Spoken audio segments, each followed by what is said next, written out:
Hey guys, it's Timmy, and this is Pro Wrestling Unlimited, as we are here to talk Smackdown Live. Sean Cook, fuck off. Alright, so let's see who is with us in the chat right now. We've got T-Life, Kristen McNutt, Joey Resto, Bernie Mac 2, and for everybody that keeps asking, why do you go live late?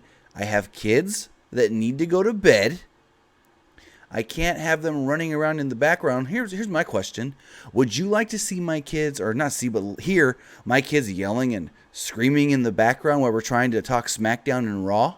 No, I don't think you would. So I put them to bed, and then I'm able to go live. So that is why I don't go live immediately following Raw and immediately following SmackDown. So, yeah.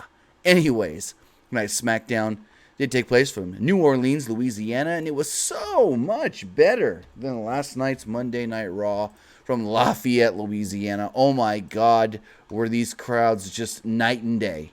Night and day for sure. I thought tonight's SmackDown was a pretty good show. Could have been a little better, I guess. It wasn't bad. Like, I'm not complaining about anything at all. But, yeah, so as far as who's with us here in the chat, sorry about that. Noah Hall, Oscar Strange Rodriguez, Usma Khan, Reese Ray, Lola Cruz, Noah Hall, Jeff Guevara. So, we learned before SmackDown went on the air, well, we didn't learn, but it was put out there by Dave Meltzer, that after yesterday, things changed. And Kofi's now getting that match at Fastlane. Now, a bunch of wrestlers started a thing, not just wrestlers, but fans too, started a thing about hashtag Kofi Mania, trying to get Kofi the match of Mania. But the funny thing is, do you not remember? Do you not realize you got to go to Fastlane first? We got to get through Fastlane first before you go to WrestleMania. And so that's why I was so confused. It's like, why is everyone forgetting about Fastlane? Nobody cares about Fastlane. I mean, Fastlane is just a whatever show from Cleveland, Ohio. But I don't know. So with that, SmackDown did kick off with Shane McMahon in the ring. Shane McMahon stated that, well, first they played a video package hyping up Kofi. So we knew from the onset of the show that Kofi was getting that match at Fastlane. Like, they did everything but said, Kofi's got the match. Like, jeez. So, played a video package about showing Kofi's performance in the Elimination Chamber. They announced Kofi Kingston, AJ Styles, and Jeff Hardy taking on WWE Champion Daniel Bryan. Samoa Joe and Randy Orton in the main event later on tonight. Shane McMahon would come down and he talked about the NXT stars and how he was impressed with their debuts on Raw and has invited them to SmackDown. So here's my question. Is Shane just the SmackDown commissioner again? Is he no longer, are we just no longer doing the whole all McMahons everywhere kind of thing? Because that lasted all of 2 weeks. So with that, Shane McMahon said that he's invited them all here. Ricochet, Alister. Well, first he said Johnny Gargano, and then he paused and let the fans cheer. And then he goes Ciampa, Black, and Ricochet. Like, damn, you know who he's favoring. He said they will all be appearing in action later on tonight. The Miz would interrupt, come down. He discussed losing the SmackDown Tag Team titles at Elimination Chamber. He admitted that he used Shane McMahon to gain his dad's love. He said that he knew McMahon could relate because his dad felt the same way. He had to earn his dad's love. Miz talked about winning the titles, celebrating 2 days later. McMahon surprising him, bringing his father out. His dad told him that he was proud of him that night for the first time. Also told him that he loved him for the first time. Like, his dad didn't care that he main evented WrestleMania and defeated The Rock. But he wins the tag titles with Shane McMahon, and oh my God, you're the greatest wrestler ever, son. Makes no sense. Usos would come out. First, Miz said, Shane, I know there's no more automatic rematch clauses, so we can't get a rematch for the titles. This then brought out the Usos. The Usos told McMahon to forgive Miz, and they'd give him a rematch. However, they know McMahon doesn't want a rematch because Miz is just a joke, a failure, and a fraud. He's a wannabe A-lister, more like a C-lister. They told McMahon to find another partner. McMahon told them not to disrespect his partner. He agreed to the match, but it takes place in Miz's hometown, Cleveland, Ohio, at Fastlane. Why'd Shane have to agree to the match and not just make the match? Like, really? I have no idea what is going on there. Shane's the commish. Just make the match. So we then learned that Alister Black would be in the opening match. Alister Black would be facing Andrade with Zelina Vega at ringside. I wonder who she cheered for. I mean, in storyline, she had to cheer for Andrade because that's who she manages. But her husband's Alister Black. So, tough one. Tough one. Fans chanted for NXT at the start of this match. Gargano and Ciampa were shown watching backstage. Andrade had the early advantage and rocked Black with a vicious chop. Black fought back and sent Andrade to the floor. He teased hitting a dive to the floor, but instead hit a backflip off the second rope into its cross-legged pose. Matt Cola, I don't think the crowd tonight was that bad. He's saying that this week was boring because of the crowd. Raw, yes, but I don't think SmackDown's crowd was bad at all. I think SmackDown had a pretty good crowd.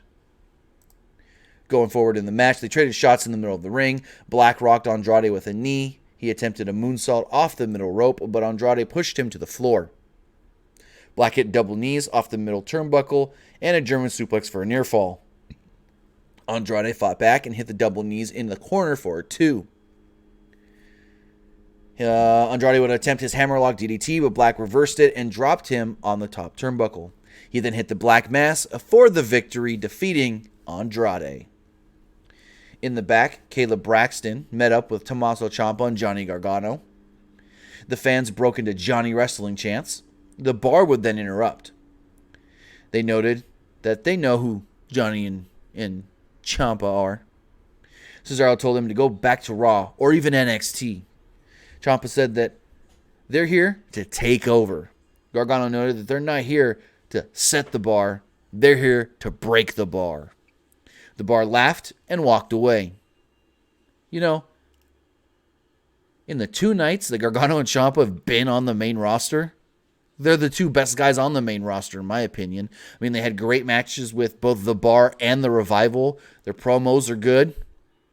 I mean, these are 2 of the best guys WWE has, and now for them to be on the main roster and WWE to focus on them as much as they can as a tag team, it's going to be great. It's going to be just great because the fans are used to, like, Seth Rollins, who's good, really good, and guys like AJ, who's great, and guys like Daniel Bryan, who's great. But, you know, I've said this for a while. Daniel Bryan is probably the best overall on the main roster. Some may disagree and say Samoa Joe or AJ Styles. AJ's on par with Daniel ring-wise, in-ring skills, but Daniel Bryan just puts himself over the edge because he's so good on the mic. Better than Joe, better than AJ, but I think Johnny Gargano rivals. I think Johnny Gargano in the ring and on the mic is just as good as Daniel Bryan. I think now that he's on the main roster, not saying he didn't try hard in NXT, but he's going to get pushed to try even harder now that he's on the main roster. And I think, oh boy, we're just about to see the impotence of what Johnny Gargano really can be. Just think about this, you know, Johnny Gargano, as great as he is, he's going to want to prove himself even more on the main roster. And we'll see where it goes. But I'm enjoying what we're about to see if it all goes well. No. 95 Freezy Freeze says Joe is the best on mic. Joe is great on the mic. He's good at cutting that heel fiery promo. But Gargano is somebody that can cut that promo that seems more realistic than almost anybody. Like, Joe's promos are good as a heel, but I don't think his promos would be as good as he was a babyface. And I think, you know, Gargano can cut a heel and a babyface promo. And it's just, I don't know. We'll see. We'll see how it all goes. Go back to SmackDown. Backstage, Jeff Hardy and AJ Styles met up, talking about tonight's main event. They promised to put their differences aside, and Kofi and the New Day approached. Fans broke out in huge Kofi Kingston chants. Razor Blade, you know. Alexa's good on the mic, but she's not better than Joe. No. Kofi says, usually when you want to make peace with somebody, you offer an olive branch, but we don't got one of those. How about a pancake truce? So then next up, we got NXT champion Tommaso Ciampa and NXT North American champion Johnny Gargano taking on The Bar in what I thought was a hell of a match, one of the better matches the Bar's had in a while. Before the match, Cesaro and Sheamus were still laughing at Ciampa and Gargano. Ciampa and Sheamus started off this match with Ciampa getting the better of Sheamus. Cesaro tagged in and demanded Gargano tag himself in. They traded holds on the mat, but Cesaro took over with an uppercut. Ciampa made a blind tag and caught Sheamus with a knee. Gargano followed up with a suicide dive. Ciampa attempted a crossbody, but Cesaro caught him and hit him with a heel-twirl slam on the floor. Ciampa and Sheamus fought on the top turnbuckle, where Sheamus did not want to take this move. So Ciampa hit a somersault, basically like a float-over powerbomb kind of deal, like the same move that injured the knee of Seth Rollins back in 2015. And they even said, ooh, that looked like a bad landing on the bad knee. Gargano got the hot tag and ran wild for a little while. He hit a super kick on Cesaro off the apron and a dive on Sheamus. He hit his slingshot DDT on Cesaro for a close near fall. Gargano applied the Gargano escape, but Cesaro powered out. The Bar then hit a backbreaker knee drop combination on Gargano, but Ciampa broke up the pin. Cesaro got the hot tag and tried to knock Ciampa off the apron, but Ciampa dropped off before he can get caught. A little sneaky move right there by Tommaso. Cesaro then got back into the ring, and Gargano rolled him up for a near fall. Cesaro backed Gargano into the corner. Ciampa made the blind tag, rolled up Cesaro, 1, 2, 3, pinned him in the middle of the ring. So with that, DIY victorious yet again for the second night in a row. I see a lot of people saying, what about Lars Sullivan? Nobody knows what's going on with Lars Sullivan, to be honest. Marcus Ryan says, that sunset flip when Sheamus landed on Ciampa's knee looked nasty. Yeah, it did. Very. So going forward, Daniel Bryan and Rowan met with Samoa Joe and Randy Orton backstage ahead of their 6-man tag team match. Kayla Braxton interviewed SmackDown Live Women's Champion Asuka in the ring. Braxton ran down all of Asuka's accomplishments. Braxton noted that the fans are talking more about the Raw Women's Champion Ronda Rousey than they are of Asuka. She wondered if Asuka felt lost in the shuffle. Asuka noted that she's ready for her next challenger. She beat Charlotte Flair and made Becky Lynch tap out. She wants to know who's ready for Asuka. This then brought out Mandy Rose and Sonya Deville. Mandy Rose and Sonya Deville came down, and Mandy Rose would be the one to challenge Asuka. They hooked up in the middle of the ring, and Asuka nailed Rose with a dropkick. Suddenly, Lacey Evans' music hit. She walked down the aisle. Deville told her to leave. Rose jumped Asuka from behind from the distraction, and Lacey Evans took off. That was it. Like, what? Okay. Rose would then rock Asuka with a knee on the floor. Asuka fought back and caught Rose with a dropkick off the second turnbuckle. She hit a spinning back fist and a kick for a near fall. Asuka nailed Rose in the face with a knee. Rose pretended her eye was injured and tossed Asuka into the ropes. She rolled her up and pinned her. Mandy Rose just defeated the SmackDown Live Women's Champion. Yeah, let me say that again. Mandy Rose defeated the SmackDown Live Women's Champion. So, I guess maybe Mandy gets the title shot at Fastlane. Like I said earlier, you can't disregard Fastlane, so Hopefully they don't not put Asuka on the Fastlane pay-per-view and have Mandy versus Asuka Mania. Backstage, Charlotte was being interviewed by NXT interviewer. I think her name was Marina Schreiber. I think that's her name. Not 100% sure. Flair discussed Becky Lynch's attack, trying to attack her at a house show last week, not getting the best of that, but getting the best of her Elimination Chamber. Flair called Lynch selfish and noted if she does this again, Lynch will be arrested. The Miz was walking backstage and approached Shane McMahon. He informed him that his father, George Mizanin, will be at ringside for Fastlane. We'll see. Daniel Eubanks says, I wonder if DIY will reunite at TakeOver Toronto. You mean SummerSlam weekend? They've reunited this week. So, you're way off there, bud. Next up, we've got Ricochet versus Eric Young. This was basically, all right, we got Ricochet. He needs an opponent. Who can he face that the people won't care about because we don't use him anyways? Oh, yeah, hey, Eric Young. Ricochet was firmly in control early, and he sent Eric Young to the floor. He teased a dive, but did his backflip handspring and then posed in the middle of the ring. Alexander Wolf distracted Ricochet, and Young rocked him with a forearm. Young slowed the pace down, and Ricochet fought back. Ricochet caught Wolf with a drop kick and a triangle drop kick off the ropes and hit a dive on Young and Killian Dane on the floor. Young was bleeding from the side of his head. I'm not sure exactly where the cut came from. Ricochet nailed Young with a kick and hit his 630 for the victory. Kind of a shorter match than we would have expected, but not bad. Kayla Braxton then interviewed The New Day before tonight's main event. Kofi got another big reaction from the crowd. Braxton talked about Kofi's impressive performance at the Elimination Chamber. Xavier Woods noted that Kofi's been here for 11 years. They talked about all the things that didn't exist 11 years ago.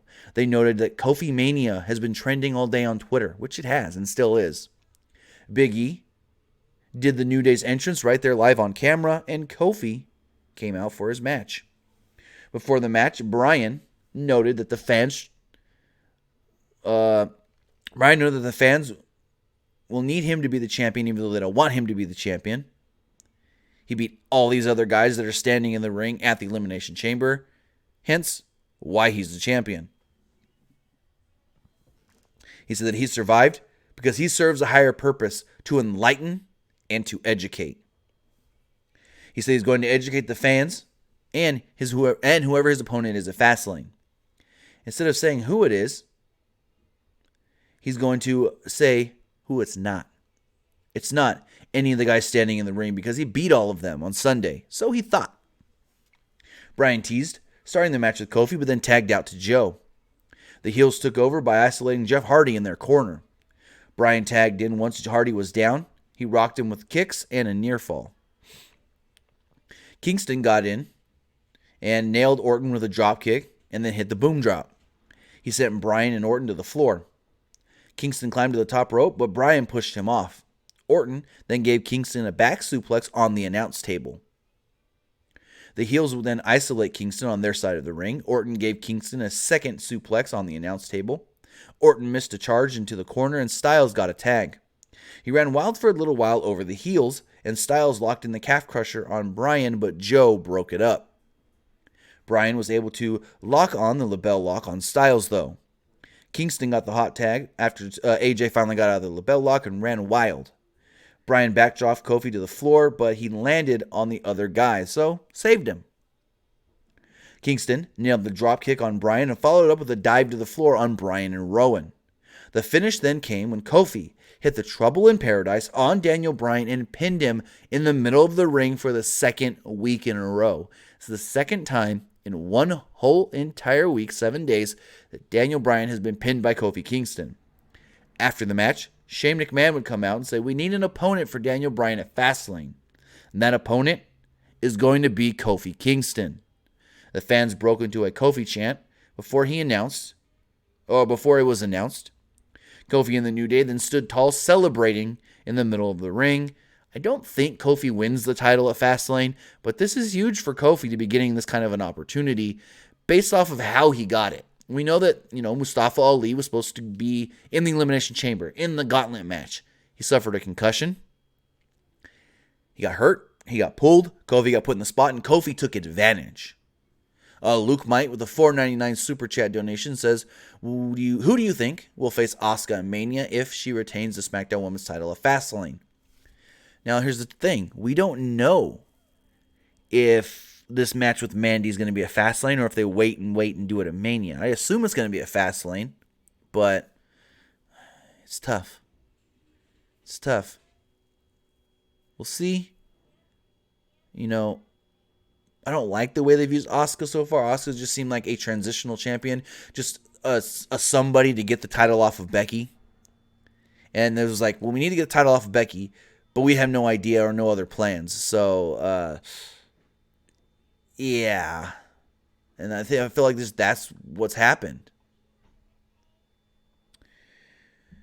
So with that, before we do take some calls, I do want to talk about what we've got coming up next Wednesday, a week from tomorrow. A week from tomorrow, we do have a live stream of What Wrestling. Yes, wrestling has a tomorrow. Us here at Pro Wrestling Unlimited and Wrestling Has a Tomorrow have teamed up again for our second match live stream next Wednesday. Join us Wednesday, February 27th, right here on the Pro Wrestling Unlimited YouTube channel for a free indie wrestling event. We will be streaming matches featuring WWE legend, ECW legend, Tommy Dreamer, current NXT superstars Danny Burch and Keith Lee, others like JT Dunn and Matt Trenton, Jimmy Jacobs, and more. Discover tomorrow's talent today when Wrestling Has a Tomorrow. The live stream will begin on February 27th at 7 p.m. Pacific, 10 p.m. Eastern, and then as soon as that live stream ends, we will go straight into our normal PW Unlimited Wednesday show. Again, join us February 27th for some cool independent wrestling from Wrestling Has a Tomorrow. Now, I want to hear from you guys. I want to hear what you guys have to say about tonight's Smackdown Live. We do have people calling in already, but if you don't know the number, it's 559-475-8473. Caller on the air, what's going on? Hey, what's going on? How's it going? Great show today. I really liked SmackDown today. My first question is, do you now hear me out here, do you think that they turn NXT into the third brand? I've heard a rumor that they were going to do that in 2019. Those are one of the rumors, but do you see them turning NXT into a third brand? To me, it's been the third brand for a couple of years now. I've always felt that. Go for it. Do you consider it the main roster, part of the main roster? And not. It'll never be part of the main roster. It'll always be considered just NXT, because you have NXT Universe, NXT Superstars, and then you have the WWE Universe and WWE Superstars. It can never be as equal as Raw and SmackDown because of what it is and what it's meant to be. It's meant to be where their new guys go to get acclimated to WWE style, or if they've never wrestled before on television, to learn how to wrestle on television.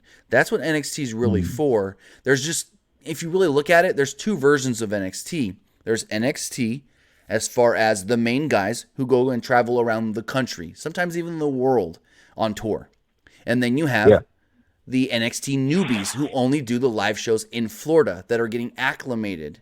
So, to me, I've always felt NXT is almost on par with Raw and SmackDown, but it just can't be exactly what Raw and SmackDown is because of what it needs to be. It needs to be where you send your guys that are new to get acclimated to your style. Yeah, and I think given the history of Raw being being around for 25 years and SmackDown, it's over 1,000 episodes, so right. That is a good point. My other question I had, what the heck are they doing with the U.S. title picture? Are they gonna give us a storyline? Where's R-Truth been? Yeah, I'm as confused and lost as you are. I haven't heard anything. We didn't see R-Truth on the show tonight. We didn't see him last week. So, I mean, We see him at Elimination Chamber. yeah, I don't know. I'm as confused as you are with all this.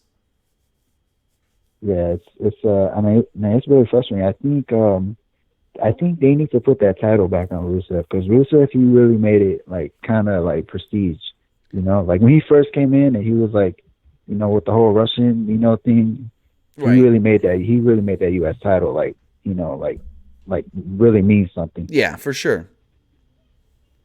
My last question is, with Asuka, obviously she lost to Mandy Rose, but I'm not really seeing like her losing to Mandy if they do the match at Fastlane. But do you like where do you see it going at, like as far as Mania?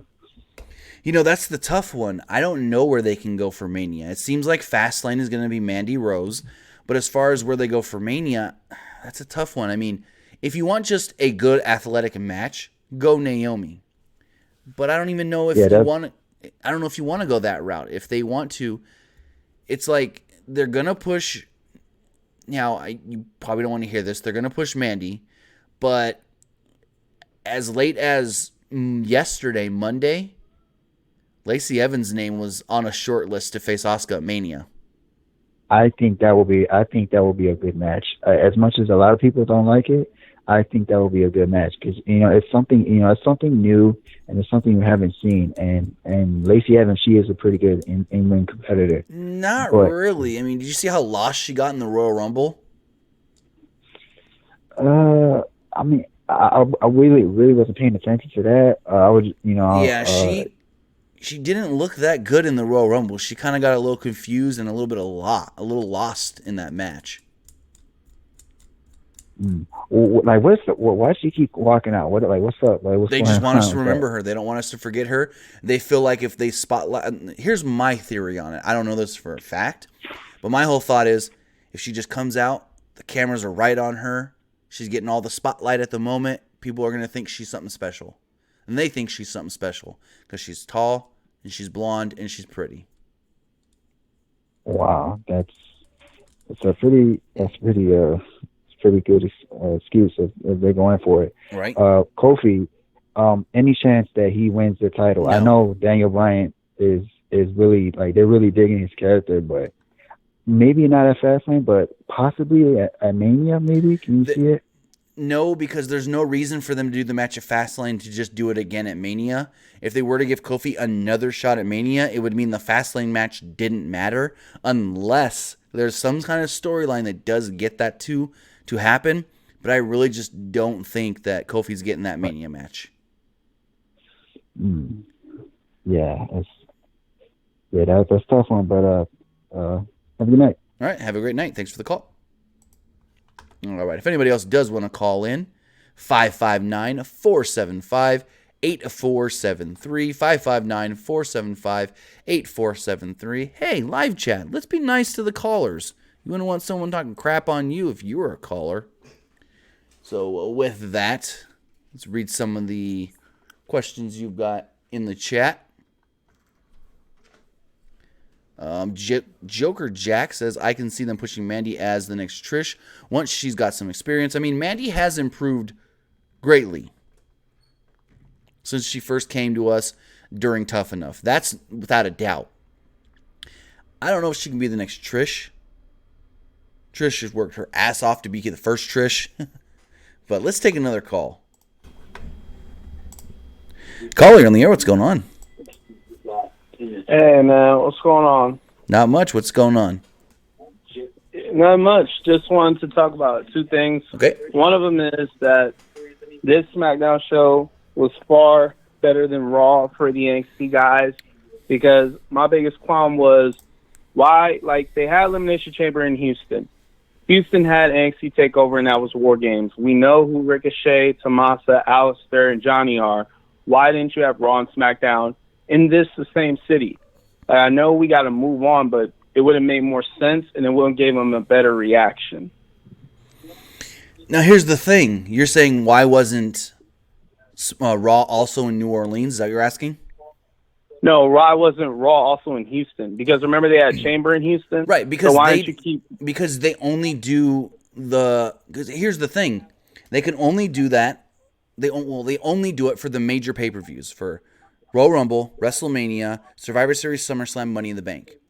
Also, they would have to have booked that a year in advance because it's hard to just say, a couple months in advance, oh, we want this arena for this many days. Some arenas don't want to give up that many days in a row to one person or one entity because they think, well, if we give you X amount of days in the same building, then that means other people can't come and use this building, possibly draw more than you on those other subsidiary nights. So it's hard for them to get the buildings for multiple days unless they really put something up and say, hey, this is a marquee event for us. Elimination Chamber is not technically a marquee event for the WWE, hence why they don't go multiple days in that same building because they're not drawing people. Mm-hmm. And think about it. People flew in to be a Royal Rumble in Arizona.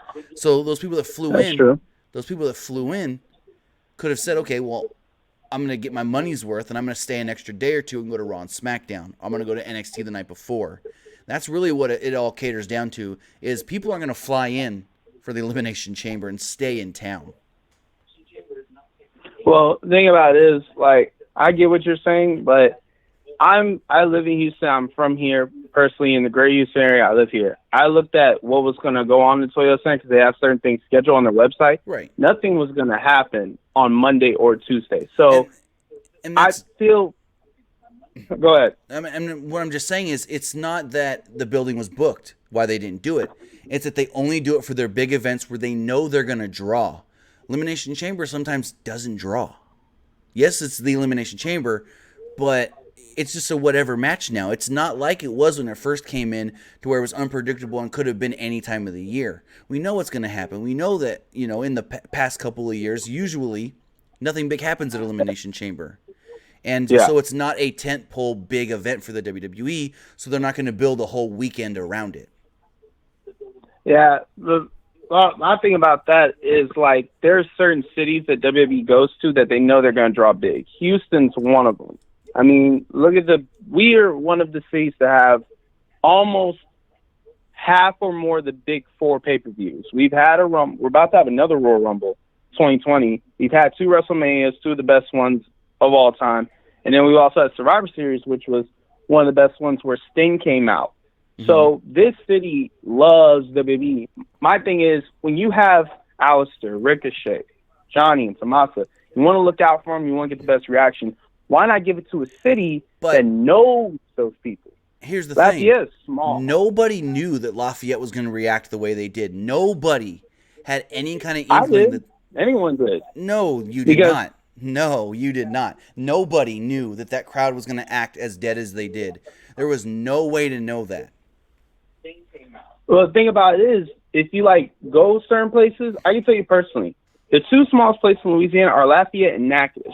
The reason why I know that, I went to college out in Natchitoches, and I also have family in Lafayette. There's nothing out there to really do. Yeah, they have the Occasion Dome, but not a lot of events are hosted there. 2 of the biggest places in Louisiana are New Orleans and Baton Rouge. Though Baton Rouge is the capital of Louisiana, and New Orleans is known because of the entertainment spectacle.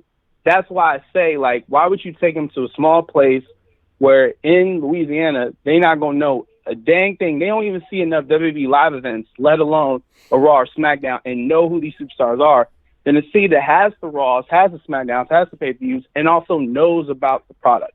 That's all I'm saying. I mean, I get where you're coming from, but at the same time, there's no way to know how a crowd's going to react. They've been in LA before and the crowd's been dead. That's true. They've been a lot of different places where you would expect a hot crowd and the crowd's just whatever. I mean, I can almost probably guarantee you that in New York in the Barclays Center comes SmackDown after after WrestleMania, the crowd's not going to be that hyped up because it's going to be a lot of people that have been there for 4, 5, 6 days, tired off their asses from not sleeping and partying all week. So it's you can't just say, oh, well, it's a small city, it's going to react bad. If that was the case and they would have thought that, they would have never went there in the first place for a Monday Night Raw. Nobody knows how the crowds are going to react before you get there. You can say, hey, I expect this crowd to be small, but you can't say I expect this crowd to be sitting on their hands quiet. Well, I feel like that's one of the things I feel like they have to look at. But that we both agree on different terms. I respect that. Now to the second thing. I know that WWE is inducting DX into Hall of Fame, right. and I see China in there, and I'm happy about it. But I see right through what they're doing. Basically, this is a bittersweet moment. It's sweet because China's in. It's bitter because with them putting her in DX, I feel like they're saying that the only way China could be a part of the Hall of Fame is if she's connected to DX because her name isn't big enough to be in there by herself, which is total blasphemous. Did you read Triple H's ESPN interview? What did he say? No, I didn't. He did say that China deserves to be in. She's going in with DX, and maybe one day she can go in again on her own. Oh yeah. Well, I hope that happens very, very soon because I feel like they're kind of like finessing her and kind of like shrugging her off a little bit by just having. Because think about it, New Age Outlaws have their own Hall of Fame spot. Shawn Michaels is one of the greatest. China's nowhere near that. I understand. I don't know if you can put Billy and Road Dogg in just on their own. Didn't they do it already? No. The only DX member in the Hall of Fame is Shawn Michaels. No other DX member is in the Hall of Fame. Triple H isn't even in yet. Oh, that was Kevin and them. I got confused. That was Kevin and Scott and them. Kevin Nash and Scott Hall went in separately on their own. Scott Hall went in as Razor, and Nash went in as Nash. Oh, yeah. Didn't they take a photo together or something like the Click? Yeah. I mean, Triple H, X-Pac, Shawn Michaels. But not Billy and Road Dogg because they're not the Click. Okay. Yeah, that's what I remember. Okay, and my last and final question is, this is regarding the whole Fastlane thing. Like, you said, how can people forget about Fastlane? The thing about it is, Fastlane, nobody really cares about that pay-per-view because it's just a gimmick pay-per-view, which no substance. Like, the only reason why I brought the Chamber was not only because it's kind of the Chamber, which I could finesse and go watch out with someone else for free, but because it was in my hometown. That's the reason why I bought it. I just recently deleted and unsubscribed because Fastlane, I don't see how they could possibly sell me on Fastlane that's going to be good because it's just a filler pay-per-view.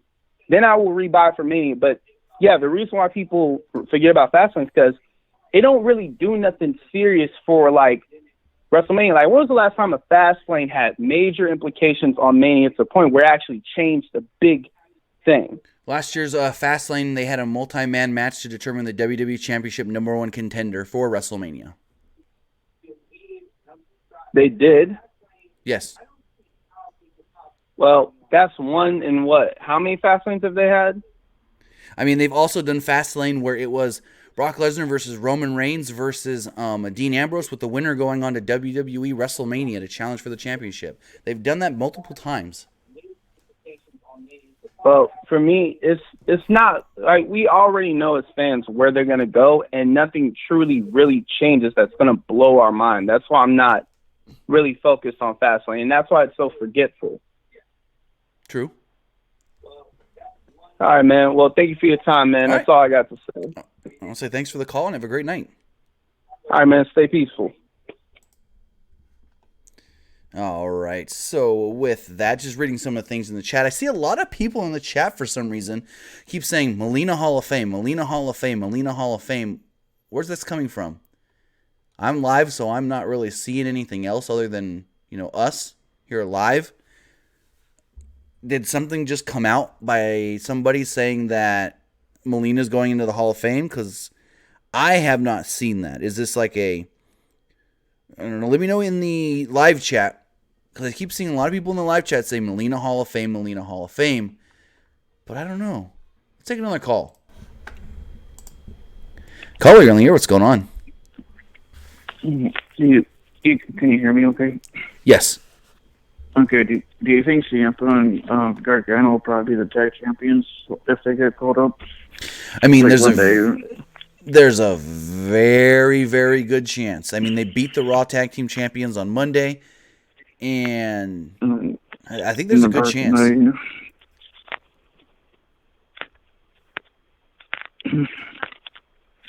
another thing, do you think Ambrose is going to help Rollins, or do you think Rollins is going to go on his own? That's a tough one. They may do that, but I think Rollins will just do it on his own. I was wondering too about Bray Wyatt. Is he gonna help Bryan out, or what's going on with Wyatt? I really don't know. I know that Bray Wyatt is needed to be. Apparently, he was injured and recently got cleared, so he can come back at any time. So just either do you think Kevin and Sammy will come back at the Brand split? This man to shake up.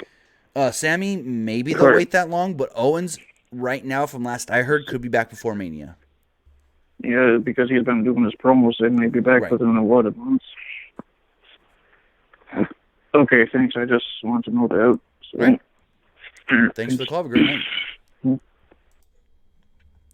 right, I saw somebody in the chat say WWE posted a video about Melina on their YouTube. I don't see that anywhere. I see everything from tonight's Smackdown. Oh, okay. It was just, no, I don't think that means she's going into the Hall of Fame. I see it now here. Posted this morning. About Melina beating Mickie James for the championship. I don't think that means she's going into the Hall of Fame. I mean, this was posted hours ago and nobody even noticed it. So, just one of those random videos that they post on their YouTube and whatnot. Chris McNutt says, Tim, who do you want to be in the Hall of Fame as far as women-wise? I mean, there's a lot of women they could really put in the Hall of Fame. They could put Michelle McCool. They could put Melina.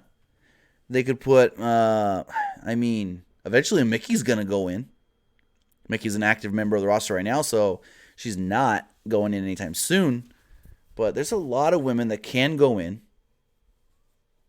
I mean, eventually the Bellas will go in too. But as far as who's not in right now, that's a tough one. Because, you have to look and see, but maybe Melina. That one would work for me. But with that, if anybody else does want to call in, 559-475-8473 is the phone number. Again, 559-475-8473. If you do want to give me your thoughts on tonight's SmackDown Live. Just looking at the live chat here, seeing what you guys are talking about. Colby Durant says, Tim, should they put Hurricane or Christian in the Hall of Fame? Christian, that's a tough one. Some people say yes. Some people say only put him in with Edge. But then you get that muddy water of, well, Edge is already in. But then you can put him in as a tag team. Rick's in twice. But does Edge really need to be in twice? So, Christian could go in. Marcus Ryan says, who would you like to see induct DX? That's one I've been trying to think about since yesterday, and I can't think of anybody. I really don't know who can induct DX. That's the big one. I've been trying to think about that since yesterday. And I just don't know. Reading the chat. Let's see. Now you guys are just getting wacky with your Funaki for Hall of Fame. No. Layla, not on her own.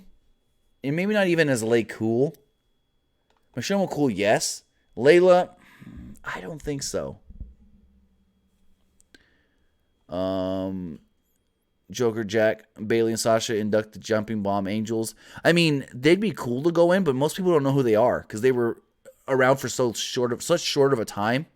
They really don't really. Yes, they did great things during their time, but it was so short. I don't know. Broken Dreams, Mike Tyson, no. The guy who sings the DX theme, no one would know who that is. Terrence Sproles says, do you think Kofi could win the WWE Championship? Unfortunately, not. Let's take another call, though. Caller, you're on the air. What's going on? Hey, Tim, how'd you like the show? Like I said earlier, I thought SmackDown was a great show tonight. Yeah, the crowd was much better. Oh, yeah. One of the questions I have, what do you think they're going to do with Drew McIntyre? What I think they're going to do with Drew McIntyre, honestly, this is a toss-up. They had him squash Dean Ambrose this week, which makes me believe that they're trying to push him hard again. But, every time they start to push him hard, he becomes somebody's lackey and doesn't really do much again.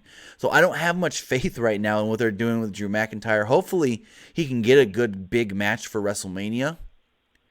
But I mean, worst case scenario, put him in a multi-man match for like the IC title or something. I'm thinking with the United States Championship, I'm thinking they're gonna do a ladder match at WrestleMania. They could, but it's like no one cares about that title anymore. I feel like there's guys on Raw that work better together that would service better. Like putting Finn at Mania, defending that title in a ladder match against, say you do 6-man. You've got Finn, Lashley, Owens. Can you put Ricochet in there? Yeah, you could put Ricochet. You could put McIntyre and throw Alister Black in there as well. Ladder match for the championship, IC title, Mania. That'll be a good match. The other question I had is AJ Styles. So like, what if Seth Rollins wins that Mania and then AJ Styles turns heel after and goes to Raw? How do you feel about that? Vince is not turning AJ heel right now because AJ Styles. Vince has got a mentality of if somebody's selling a lot of merch, they're not turning heel because then they'll stop selling merch. People don't want to buy the heel's merch. AJ is one of, if not the top merch seller in the company. He's not gonna try to, I guess you could say, what's the word? Sabotage that just for a heel turn. But he's getting kind of boring. In my opinion, he challenged Roman for the championship as a babyface. You mean as heel? No, he was a babyface. Oh, coming off of WrestleMania 32. I think his character's getting boring. Just a little. I mean, but that's what AJ Styles is. AJ Styles is AJ Styles. He hasn't, his character's always been the same for many years. It was a little different when he was in New Japan and in the Bullet Club, but as soon as he came to WWE, he was back to the same old AJ Styles. It's better if he moves to Raw, in my opinion. Last question is the match with Asuka and Mandy Rose. I'm not excited for that at all. Okay, so what's your question about it? Do you think that it's going to be a good match? No. I think it'll be an okay match. It'll be a passable match, but I don't think it'll be a great match by any means. I want to say thank you for the call and have a great night. I mean, I don't think it'll be a great match. Not at all. It's Mandy Rose. Nothing against Mandy Rose. She works hard. But it's like Asuka needs to be in there with somebody on her level to really just have a banger of a match. Asuka and Becky, great match. Asuka and Charlotte was a great match, but I don't know. Mr. Jones's me says JBL for Hall of Fame. JBL is somebody that I can see as a 2-time Hall of Famer. Going in for his JBL character, the wrestling god. But then also going in with Ron Simmons in APA. So APA, that would put Ron as a 2-time Hall of Famer as well. But I mean, you don't have to since Ron's already in, so just put him in once for JBL. But I don't know. Just reading the chat a little bit more before we do wrap this up. If you want to call in, 559-475-8473 is the phone number. We'll take a couple more calls. 559-475-8473. Tim, you need to induct Sable, Bull Nakano, Molina, the Bomb Angels before they all die. I mean, you don't have to induct people before they pass away. We saw that with plenty of people that have, Big Boss Man, Macho Man Randy Savage, they all went in before or after they passed away. Dion Freeman says, if Jinder could win the title, Kofi could win the title. Here's the thing. Jinder won the title because they were trying to get more people in India interested. There's no demographic they're trying to cater to with Kofi, though.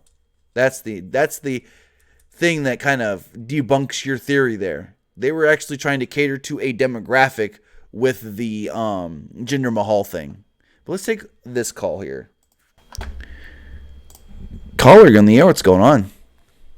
Tim, how you doing, buddy? Pretty good. Yourself? Oh, pretty good. This is Joker Jack, man. How's it going? Oh, pretty good. I just have a question here. Do you think that they're trying to hurry up and rush maybe some of this cross-pollinating between shows? for the Fox deal coming up. I can see where you're coming from, but I think it's more of we want these guys on the main roster, but we don't have an idea or a set plan for them. So let's just use them everywhere we can until we see what sticks. It just seems like that a lot of this, especially on Raw, seems rushed. And it just doesn't make a whole lot of sense. Yeah, but it is something they do around this time of year because they really just try to get through Elimination Chamber and Fastlane. Like I said with the other caller, they just tried to get through these two pay-per-views before WrestleMania, and then they focus those last 4 weeks or so leading into WrestleMania and really, like, you know, give us the meat and potatoes of everything they've been working towards. Yeah, I can understand that because I know that the shakeup is usually right after WrestleMania. Yes, WWE. It would be so funny to have them like when they do their call-ups, that the call-ups say, no, we're going to stay on NXT because look at how you've done the rest of the call-ups. I'm thinking that maybe that there might be an NXT 205 invasion takeover, or they're going to fight for some kind of independence of not being the junior shows anymore. That's kind of what I'm seeing. No, I don't see anything like that happening because in the long term, you want to be on the main roster so you can wrestle at WrestleMania, so you can wrestle in the Royal Rumble. I mean, yeah, we do see NXT guys in the Royal Rumble sometimes, a couple of them, but it's really all just about getting to the main roster, wrestling at WrestleMania, trying to be the best you can, whether that's as a tag team or as a singles guy. And I don't think it's that they're going to do... Now, they could, because they keep teasing, you know, this takeover. Johnny Gargano keeps saying it. We're here to take over. But I think that's just something they're having him say, because none of the others have said it, as far as just him trying to come out here and be like, hey, we're going to take over this tag team division. Well, yeah, I can see that. Okay, well, I just figured I'd call in to say hi to you, Tim. I love all the videos, and thanks, man. Appreciate it. Thanks for the call, and have a great night. All right, you too, buddy. All right, let's take another call before we wrap things up here. Let's take this final call. Caller on the air, what's going on? Hey, how's it going tonight? Pretty good. Yourself? Doing pretty good myself. I just want to start off with, I'm not really sure who made it in the comments. I'm sorry, I couldn't remember who did it. I give them credit for this. But I like what they said. They said that it's funny how WWE gave Jinder Mahal, like, a chance to win the title, but not Kofi. And I kind of can, like, relate to that. Like, I get what they're saying. But do you know why Jinder won the title? Yeah, it wasn't it for when they went to, like, Saudi Arabia and everything. They're kind not of Saudi Arabia, but something. What they were trying to do... Yeah, right, not Saudi Arabia, India. But yeah, my bad. They were trying to get more fans in India invested in WWE because they feel like, you know, there's 1.3 billion people in India. If we give them a champion, if there's a champion from quote-unquote India, even though Jinder was born and raised in Toronto, if they give us a champion from India, then the Indian fans are going to want to buy his merch. They're going to want to buy more WWE stuff. They're going to subscribe to the network. They're going to go to the live events when they come to India. And that was the reason they did it. It was an experiment to see if they put the championship on somebody from another country, if they can get a boost in revenue and in interest in said country. So there's no other country or demographic that they would be catering to with putting the title on Kofi. So that theory of, well, if Jinder can be the champion, Kofi can be the champion, doesn't really work when you really think about why Jinder was the champion. Right. Yeah, that's true. Okay. And then I just got two quick things. One, it's unfortunate Kofi's not going to win the title, but I would love if the storyline would be Kofi comes up short, and Big E is the one that kind of turns heel, breaks out, you know, just demolishes Xavier Woods, and Kofi says, hey, you couldn't get the job done. I'm tired of looking like fools out here, so it looks like I'm going to have to be the one to step up and do something that you couldn't do for 11 years. Like, that would be an interesting storyline. But that wouldn't lead to Big E versus Daniel Bryan. That seems to me like that would lead to Big E versus Kofi at Mania instead. Right, yeah, because I already know Kofi's not going to wrestle Daniel Bryan at WrestleMania. I get that. But I just, you know, New Day, I feel like they're kind of wearing out on ideas and everything. They've been a team for a while now, and that'd be a way to kind of break Big E out of that, alliance with them and kind of get him to push that. I've been hearing rumors that they're kind of, wanting to experiment with. And to be honest, that's all it is rumors. There's nothing concrete that they're going to break up New Day. WWE is not going to break up their money pit. Like, New Day just prints money.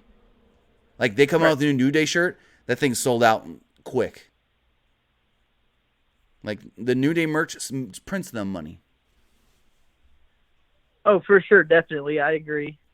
But, it's just fans, just wanting certain things, and obviously WWE's got one way they want to go with it, and fans another, and I get that. And then my last thing is, I wasn't able to call in last night about Raw, but I don't know what it was, but when I saw Alister Black rise up like that at Raw, I instantly just wanted thoughts in my head like an Alister Black versus a Ministry of Darkness, like Undertaker. It would have been such a great thing to see, like Alister Black and his like persona take on, the dead man, the Undertaker. But I'm pretty sure Undertaker's in-ring career could be over. And I mean, I really don't want to see him in the ring again because he's wearing out. But that would have been great to see Undertaker in his prime take on Alister Black. Oh yeah, that could have been, because the gimmicks and stuff would have really been great to see against one another or even together. But like you said, it looks like the Undertaker may be done. I don't know exactly. I mean, I don't know exactly what his thoughts are as far as if he's going to wrestle again. His name was apparently brought up in preliminary discussions for Mania, but as far as if he's going to wrestle this year or not, it's not looking that likely. Alrighty.